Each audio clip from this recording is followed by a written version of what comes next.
ओम ब्रह्म सत्यम सर्वधार। आज दास का टॉपिक ईश्वरीय कानून अथवा नियम क्या है। ईश्वरीय कानून अथवा नियम क्या है, ये ग्रंथ श्री समता विलास से, और ये इस पर आज दास कुछ वचन एक दो वाणी के माध्यम से प्रस्तुत करेगा। और बहुत ही सुंदर टॉपिक है ये। नियम क्या है, ईश्वर का कानून क्या है, इसके बारे में बहुत ही महत्वपूर्ण वचन गुरुदेव श्री महात्मा मंगतराम जी के आप पहला वचन श्रवण करें। ये पेज नंबर 79, अब वचन नंबर 136। ख्वाह कोई गृहस्थी है या विरक्ति है, असली सुख आत्मपरायण होने से ही प्राप्त होता है। जो खुशी गमी से ऊंचा है, मालिक के कुल को कहते हैं सृष्टि के मालिक या परमात्मा का कानून सबके वास्ते बराबर है। जो सत मार्ग की तरफ जाएगा वो शांति को प्राप्त होगा, और जो अभिमानवश होकर उपद्रव करेगा वो परम दुखी होगा। ये सार सिद्धांत है। अगला वचन पेज नंबर 117, वचन नंबर 78, 78। जो भी दुनिया में गुरु पीर अवतार पैगंबर आया है, उसका जीवन परोपकारी ही देख ले में, क्योंकि मन पर वो ही काबू पा सकता है जो अपनी ज़रूरतों पर काबू पा ले।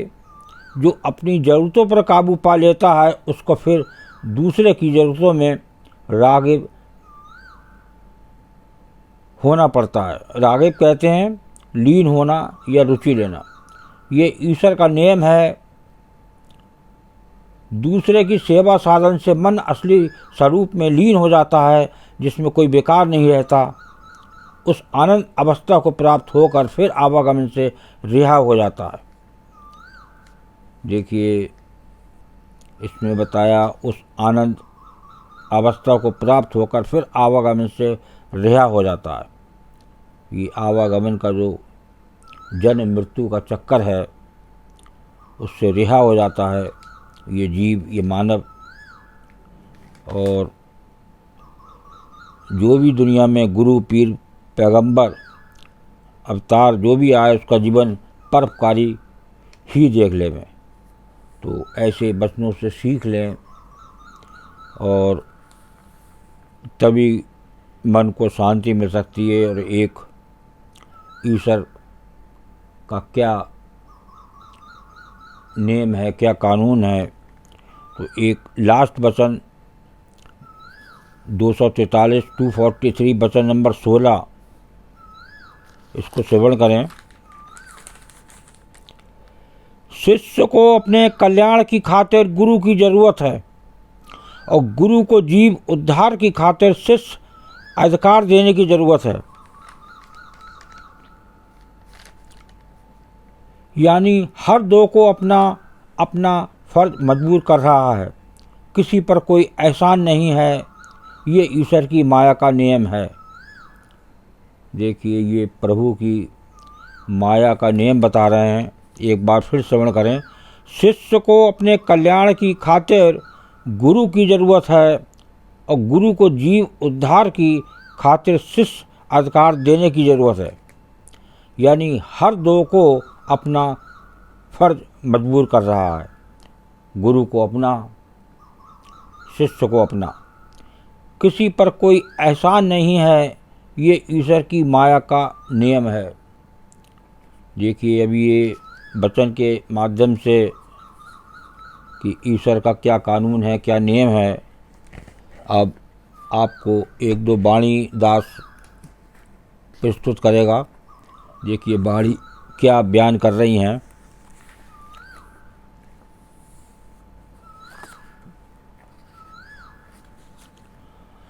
राखन हार अपार तू,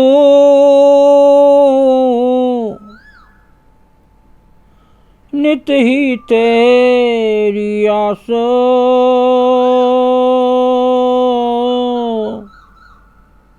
मंगत नित शरणागति, हरियो भरम की प्यास। राखन हार अपार तू, नित ही तेरी आस, मंगत नित शरणागति, हरियो भरम की प्यास। देखिए यहाँ गुरुदेव का वाणी के माध्यम से क्या निर्णय है कि राखन हार अपार तू, नित ही तेरी आस। देखिए हर जीव, हर मानव को पता तो है प्रभु एक है, वो मेरा राखनहार है, लेकिन उसकी बात समझ में नहीं आती। यही प्रभु का माया जाल है। जिस दिन बात को समझ में आ जाए तो समझ लिए कि हल्के हल्के ईश्वर का क्या कानून है, क्या नियम है, क्या ईश्वर चाहता है, क्या जीव चाहता है, क्या गुरु चाहता है। तो ये जब आप विचार करेंगे तो निश्चित ही जब बार बार विचार करेंगे तो वहीं पर कहीं ना कहीं प्रभु की कृपा होती है और आपके मन में शांति और एक बात समझ में आती है। जिस दिन ये आध्यात्मिक जीवन के बारे में क्या है, इससे क्या लाभ हैं, ये बात इतनी अगर हलक में उतर जाए, एक मन में समा जाए, तो प्रभु का माया जाल ये समझ लीजिए कि अब हल्के हल्के कुछ उतरने लगा है। तो ये समझना ही आना एक प्रभु की कृपा होती है। मंगत नित शरणागति, हरियो भरम के पास। जब जीव मानव एक प्रभु की शरणागति हो जाता है तो प्रभु किसी न किसी दिन उस पर जरूर कृपा करता है और उसकी जो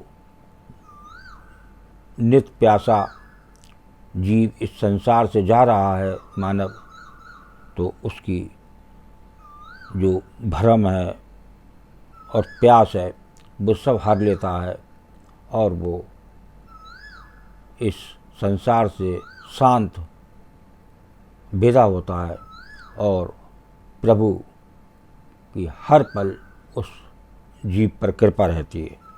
तो एक लास्ट और श्रवण करें।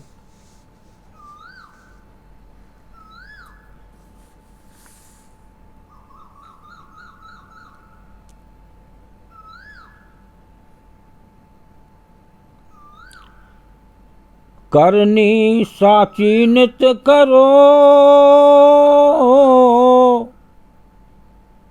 रख सतगुरु की टेको,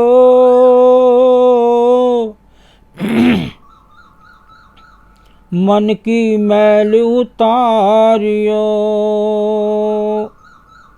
साधन ये सत एको, करनी साची नित करो, रख सतगुरु की टेक, मन की मैल उतारियो, साधन ये सत एक। देखिए वाणी क्या संदेश दे रही है गुरुदेव की। करनी साची नित करो। पहले तो इस जीव की करनी के बारे में गुरुदेव बता रहे हैं कि अपनी करनी ठीक करो। करनी सही होगी एक प्रभु परायण जीवन से, तो इस चीज़ पर विशेष ध्यान रखें और रख सतगुरु की टेक। एक सतगुरु, एक गुरु कि आपने अपना जीवन टेक दिया, उसके चरणों में आप नित उसके चरणों में हैं। जैसे छोटा बच्चा जब उसका एडमिशन होता है तो वो एक उस गुरु की शरण में होता है। जब उसकी शरण में होता है तब उस गुरु की बात समझ में आती है। यहाँ बात हो रही है एक आध्यात्मिक गुरु की। वो है एक पढ़ाई का रास्ता जो आगे जी पढ़ के एक अच्छे पदवी पर पहुंचता है।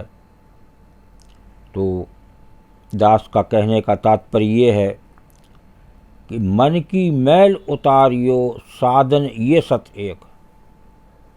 एक गुरुदेव यहाँ बता रहे हैं जो मन मलिन है उसको मैल को उतारने की बात हो रही है यहाँ पर। ये कैसे उतरेगा?